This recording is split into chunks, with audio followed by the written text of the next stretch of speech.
Writer James Foster and his wife Em are spending their vacation at a resort in Litoka.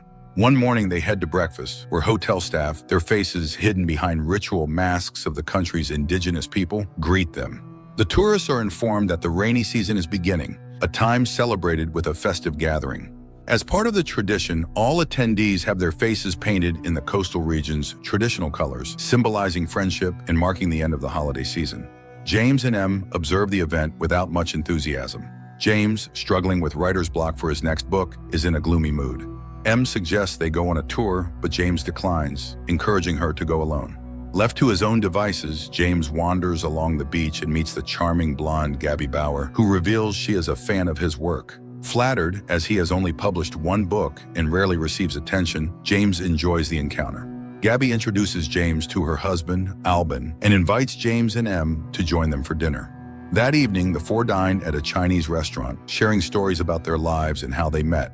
Gabby, an actress, humorously demonstrates how to botch a commercial. She later admits she has been eagerly awaiting James's second book. Em reveals James's secret: he hasn't written anything in a long time, much to his discomfort. James explains that he came to the resort seeking inspiration, but finds it dismal. They are supported by Em's father, who owns a publishing house, and Em is growing weary of being the family's breadwinner. After dinner, the group goes dancing, and James finds himself increasingly drawn to Gabby. The next day, the Bauers invite the Fosters to explore outside the hotel grounds, a strictly forbidden activity for tourists. The country is impoverished, and locals are known to steal from foreigners. Despite the risks, James reassures Em, trusting their experienced friends who have been here before and know the local customs. Gabby enthusiastically welcomes the Fosters at their car, borrowed from a hotel employee. The four set off beyond the gates, traveling along a mountain road, marveling at breathtaking views, until they reach a pristine beach. There, they grill sausages and drink alcohol. During a private conversation, Em confides in Albin about her strained relationship with her father, whose disdain for James was a key factor in her decision to marry him. Meanwhile, James steps into the bushes, where Gabby suddenly grabs him, initiating a passionate encounter that leaves James unexpectedly exhilarated. After a long day of sunbathing and feasting, the group decides to return to the hotel. James, being the soberest, takes the wheel. While driving, the car's headlights fail, and James accidentally hits and kills a man in the darkness. Though James and Em want to call the police, Gabby and Albin insist otherwise, warning of the country's brutal justice system, which could lead to their execution without trial. The group leaves the body on the road and abandons the car near the hotel. At the hotel gate, they concoct a story about getting lost in the dark. After some persuasion, they are allowed back in. The next morning, police officers arrive at the Foster's room, arresting the couple and taking them to the station, where they are placed in separate cells and made to change into white robes. Later, Detective Errol Thresh visits James, explaining that the accident involved his uncle's car, a resort employee. To avoid legal trouble, Thresh suggests claiming the car was stolen, a story already corroborated by the Bauers and Em. According to their fabricated account, a drunken James struck a local farmer and fled the scene without reporting the incident. Thresh further explains that, under local law, the farmer's eldest son must kill James to restore the family's honor. However, the country offers an alternative for foreign tourists. A significant payment ensures the creation of a double who will be executed in the offender's place. The arrangement benefits all parties. The state treasury is enriched, the family's honor is preserved, and the tourist escapes unharmed. James agrees, signing a contract and paying the required fee. He is then stripped and subjected to various measurements and procedures before being submerged in a thick red liquid that envelops his body. During the process of creating his double, James experiences vivid hallucinations featuring Gabby and loses consciousness. He awakens in a medical room with Em by his side. She informs him that the procedure was successful. The couple is led to a viewing room where Thresh explains that, in rare cases, multiple attempts are necessary. However, James's procedure succeeded on the first try. Thresh unveils the body of James's double, who looks exactly like him. Though unwilling, the couple is told they must witness the execution, a mandatory part of the process. To their horror, the double regains consciousness, panic-stricken, which deeply unsettles them. Later in the station's basement, the execution takes place. The double is tied to a post, facing an audience that includes James and Em. The farmer's 13-year-old son, holding a knife, is brought in. The double begs for mercy, addressing Em directly, which drives her to tears. The boy approaches and repeatedly stabs the double in the abdomen. Em averts her gaze, but James watches in morbid fascination. Once the execution is over, the Fosters are released and given an urn containing the double's ashes as a parting gift. That evening, a traumatized M packs her belongings, determined to leave the country. James claims he cannot find his passport, preventing his departure. M, distraught, accuses him of being unnervingly indifferent to the double's gruesome death. James suggests she return home alone, promising to follow once he resolves the passport issue. As M leaves, bewildered by her husband's transformation, James extends his stay at the hotel for another week.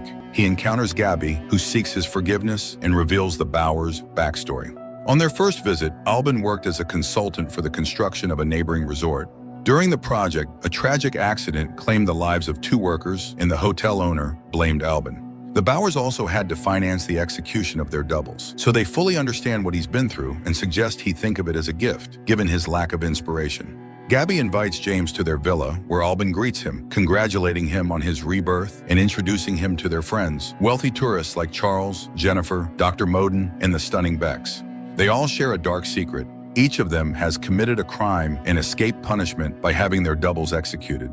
Charles speaks about the harsh laws of Litolka and poses a chilling question. Was it really James's clone who was killed, or could it have been the real James?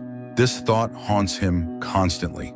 James brushes it off with a laugh, but, in the privacy of the bathroom, struggles to shake the unsettling idea. M calls him, but he ignores her.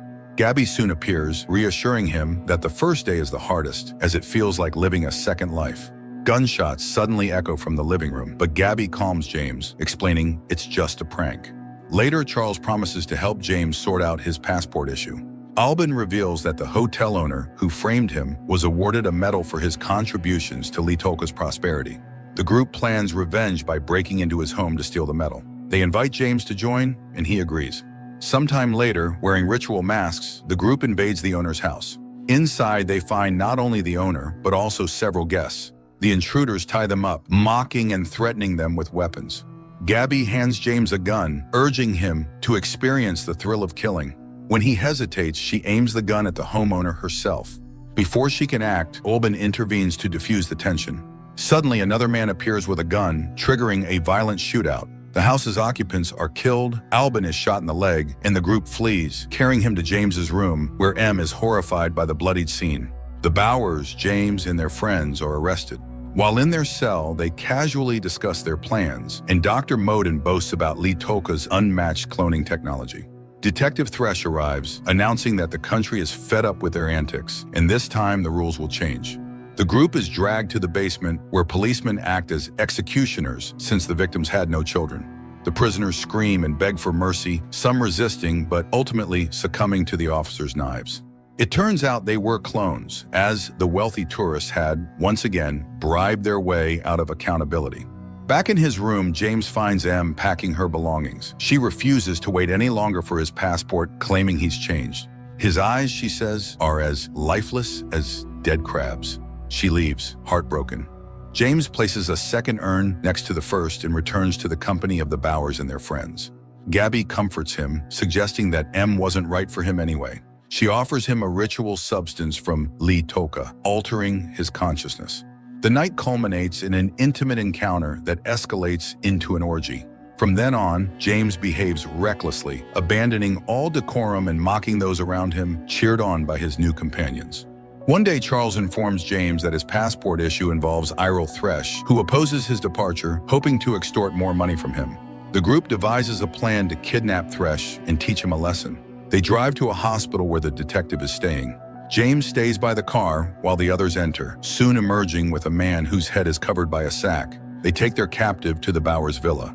Under the influence of substances and spurred on by Gabby, James brutally beats the man. His friends humiliate the victim further, urinating on him in a display of impunity. Suddenly, Gabby removes the sack, revealing the captive to be a clone of James himself. Shocked, James learns it was a prank. Deeply disturbed, he retreats to his room. From the street below, his new friends serenade him, while Gabby suggests bringing the clone for a shared love experience. James retrieves his hidden passport from under the sink and leaves for the airport the next morning. However, his bus is pursued by cars carrying his tormentors. Shooting and blocking the road, Gabby taunts him, forcing the driver and passengers to give James up. After the bus leaves, the group forces Foster to walk back to the hotel. Meanwhile, Gabby lounges on the hood of the car that had been following him, laughing and mocking him. She calls him pathetic, explaining that the group had been amusing themselves at his expense the entire time. They had been plotting ways to involve him in their twisted games, but he managed to do it himself by hitting the poor farmer. She reveals she never read his book and isn't a fan. In fact, there isn't a single good review of his work anywhere. She finds it hilarious. While Gabby is momentarily distracted, Foster seizes the opportunity to escape. Gabby fires at him, hitting him in the leg. Limping, James stumbles upon the farmer's house and collapses. The family takes him in and tends to his wound. Suddenly, he sees the boy who executed his clone. Delirious, James begins to hallucinate. When he regains consciousness, James steps outside only to find that the Bowers and the rest of the group have tracked him down. The torment continues as Gabby orders a dog to be brought in. Instead, Charles leads out yet another clone of James, wearing a collar and leash. Gabby commands Foster to kill the clone, claiming that only through blood can he free himself from the past, become strong, and truly join them. When James refuses, they sick the clone on him. In a brutal fight, James beats his double to death with his bare hands. Gabby comforts James, baring her chest and smearing it with the dog's warm blood, offering herself to feed him. The next day, James tells his wife he's coming back. He packs the urns containing the clone's ashes and heads to the airport with the group. He sits in silence while the others chat and discuss their post-return plans. At the airport, James watches as they all board their flight. He remains in the waiting area, even as his own flight is called for boarding. Later, James finds himself at the abandoned panoramic pool designed by Alban. As the weather takes a turn, Foster sits alone under the pouring rain, lost in thought. The film's ending is open to interpretation. Perhaps James has fully confronted his darkest impulses and realizes there's no place for him in normal life. Or maybe the real James was killed during one of the executions, and the person we've been following is just a clone who has no life outside the resort. In any case, the conclusion is ambiguous, leaving viewers to draw their own meanings.